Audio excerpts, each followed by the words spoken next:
ሶስተኛው ነገር ደግሞ ከአንድ ሀገር ወዳድ ዜጋ የሚጠበቀው ነገር ፖቨርቲ ሪዳክሽን ወይም በተለምዶ ድህነትን መቀነስ ነው። ይህን ስንል ፖቨርቲ ሪዳክሽን ኢዝ አባውት ሪዲዩሲንግ ፖቨርቲ ቱ ሌቨል ዌር ሲቲዝን ሚት አት ላስት ዜር ቤዚክ ነሰሲቲ ቱ ላይፍ። በአጭሩ ድህነት ቅነሳ ማለት ዋና ዓላማው ዜጎች ቢያንስ መሰረታዊ የሆኑ የህይወት ፍላጎቶቻቸውን ማሟላት ወደሚችሉበት ደረጃ ማድረስ ነው። ይህ ሲባል ዜጎች እንደ ምግብ፣ ንጹህ ውሃ፣ መጠለያ፣ ልብስ ያሉትን ለህይወት እጅግ አስፈላጊ የሆኑ ነገሮችን ማግኘት እንዲችሉ ማድረግ ማለት ነው። ፖቨርቲ ሪዳክሽን ማለት ነው። ዲስፓይት ኦል ከረንት ቴክኖሎጂካል አድቫንስ ፖቨርቲ ሃዝ ሪሜንድ አስ ኤክስትሪምሊ ሲሪየስ ፕሮብሌም ኦፍ ዘ ወርልድ። እንደምታውቁት በአሁኑ ሰዓት ቴክኖሎጂ ከምታስቡት በላይ እያደገ ነው። እንዲህ ቢሆንም እስፔሻሊ በዓለማችን ላይ እንደ ትልቅ ችግር አለም ፕሮብሌም ሆኖ እስካሁን ድረስ የሚታየው ፖቨርቲ አሊያም ድህነት እንደሆነ ትመለከታላችሁ። እርግጥ ነው ድህነት ሲባል ከቦታ ቦታ ከሁኔታ ሁኔታ እንደሚለያይ ልብ ማለት አለባችሁ።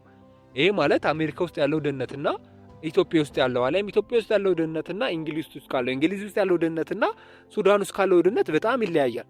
ከቦታ ቦታ ይሄ ድህነት ቢለያይም ግን እንደ ዓለም አሁንም ትልቁ ችግር ፖቨርቲ አሊያም ድህነት እንደሆነ ትመለከታላችሁ ማለት ነው። በት አትሊስት ፎር ፑር ካንትሪስ ፖቨርቲ ዛት ኢኔብል ቱ ሚት ቤዚክ ኒድ ቢሳይድ ፕሪቫለንስ ኢሊትሬሲ ኢንአዲኩዌት ሶሻል ሰርቪስ ላክ ኦፍ ኢንፍራስትራክቸር ዴቨሎፕመንት ኢቲሲአር ኢንዲኬተር ኦፍ ፖቨርቲ።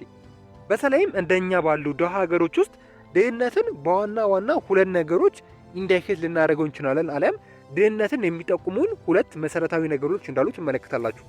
የመጀመሪያውና አንደኛው ነገር መሰረታዊ ፍላጎቶችን ማጣት ነው።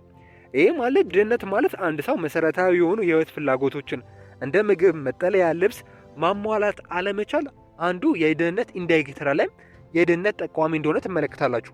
ሁለተኛው ነገር ደግሞ የድህነት ማሳያ ኢንዲኬተር ነው አሊያም ምልክት ነው፣ ጠቋሚ ነው ተብሎ የሚታሰበው ከገቢ ማነስ በተጨማሪ የሚከተሉት ሁኔታዎች በአንድ ማህበረሰብ ውስጥ መኖራቸው ስፔሻሊ ያ ማህበረሰብ በድህነት እንደሚኖር አሊያም የድህነት ማሳያ ማህበረሰብ ተደርጎ ይወሰዳል።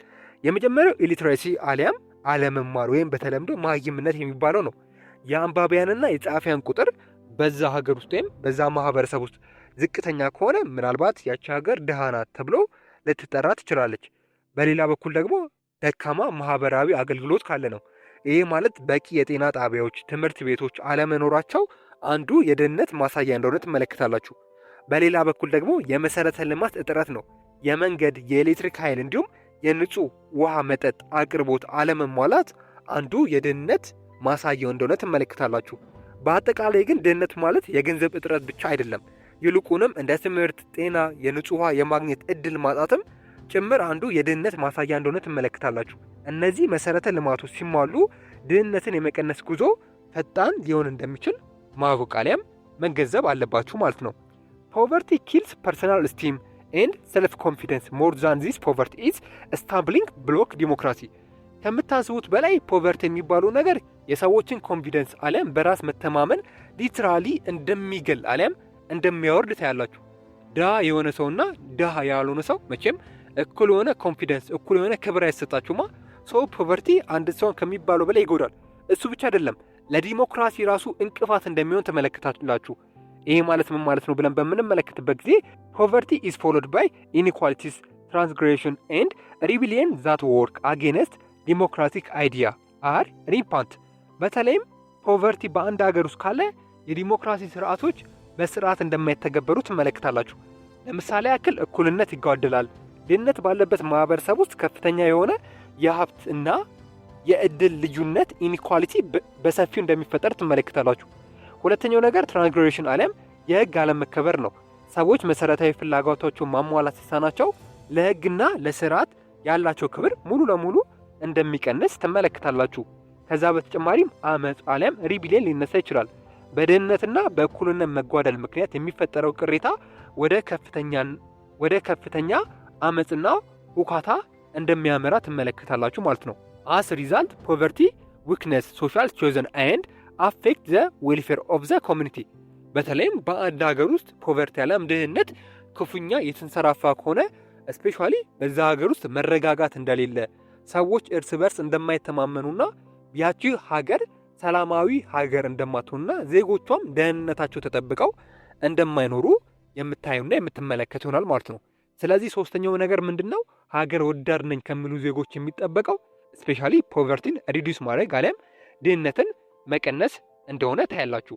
የመጨረሻውና አራተኛው አንድ ሀገር ወዳድ ዜጋ የሚጠበቅበት ቮለንተሪዝም አሊያም በጎ አገልግሎት እንደሆነ ትመለከታላችሁ።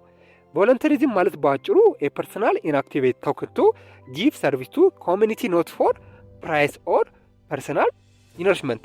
ቮለንተሪ የምንለው አለም በጎ ፈቃደኝነት ማለት አንድ ሰው ያለምንም ክፍያ ወይም የግል ጥቅም ፍለጋ በራሱ ተነሳሽነት ማህበረሰቡን የሚያገለግልበትን ተግባር በተለምዶ በጎ ፈቃደኝነት አሊያም ቮለንተሪዝም እያለን እንጠራዋለን።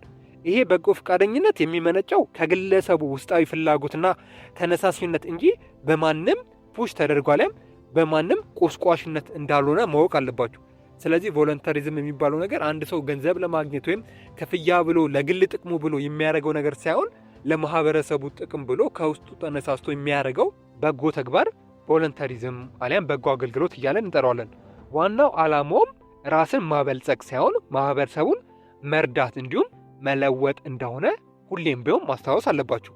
ቮለንተሪዝም አክቲቪቲዝ ኦርጋናይዜሽን አት ኮሚኒቲ ናሽናል ኦር ኢንተርናሽናል ሌቨል ሼር ኮመን ጎል ዘ ኤም ፕሮሞት ዌልቢንግ ኦፍ ፒፕል። ይህ ቮለንተሪዝም አሊያም በጎ ፈቃደኝነት በተለያዩ ደረጃዎች ሊከናወን ይችላል።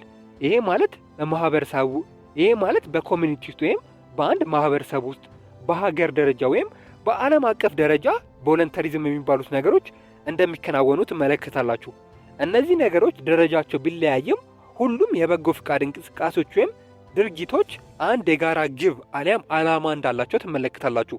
እነዚህ የጋራ ዓላማ ምንድነው ብለን በምንመለከትበት ጊዜ ዋናው የነዚህ ዓላማቸው የሰዎችን ደህንነትና መልካም ሕይወት አሊያም ዌልቢንግን ማሳደግ እንደሆነ ትመለከታላችሁ። ይሄ ዋና የጋራ ዓላማ ይኑሯቸው እንጂ ሁሉም በጎ የሚያደርጉ ተቋማት ስፔሻሊ ግን የሚሰሩት ስራ እንደሚለያይ ትመለከታላችሁ። ማለትም ለምሳሌ አንድ የበጎ አድራጎት ድርጅት ወደ አንድ ገጠር ቦታ ሄዶ ይሄ የገጠር አካባቢ ስፔሻሊ ንጹህ ውሃ ያገኝ፣ ስለዚህ ለዚህ ማህበረሰብ የሚያስፈልገው ንጹህ ውሃ ነው ብሎ ንጹህ ውሃ ሊሰራላቸው ይችላል። በሌላ በኩል ደግሞ በሌላ ቦታ የሄደ የበጎ አድራጎት ድርጅት እንደዚሁ ተመሳሳይ ንጹህ ውሃ ላይሰራ ይችላል። እዚህ አካባቢ ላይ ደግሞ የጎደለው ትምህርት ነው፣ የትምህርት ተቋም የለም ብሎ ትምህርት ቤት ሊያስገነባ ይችላል።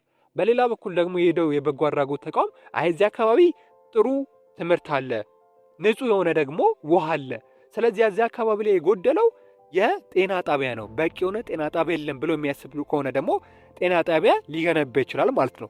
ሁሉም በጎ አድራጎት ድርጅቶች ዓላማቸው የሰዎችን ሕይወት ማሻሻል ቢሆንም የሚሰሩት ስራና እንቅስቃሴያቸው ግን እንደሚለያይ ትመለከታላችሁ ማለት ነው። በዋናነት እነዚህ ነገሮች ስፔሻሊ ከአንድ ሀገር ወዳድ ዜጋ የሚጠበቁ ግዴታዎችና ኃላፊነቶች እንደሆኑ ትመለከታላችሁ። ኔክስት በሌላ ቪዲዮ በአዲስ ቻፕተር የምንገናኝ ይሆናል። ኢትዮ ኮንሰፕት ሴንተር የእናንተው ምርጥ ቻናል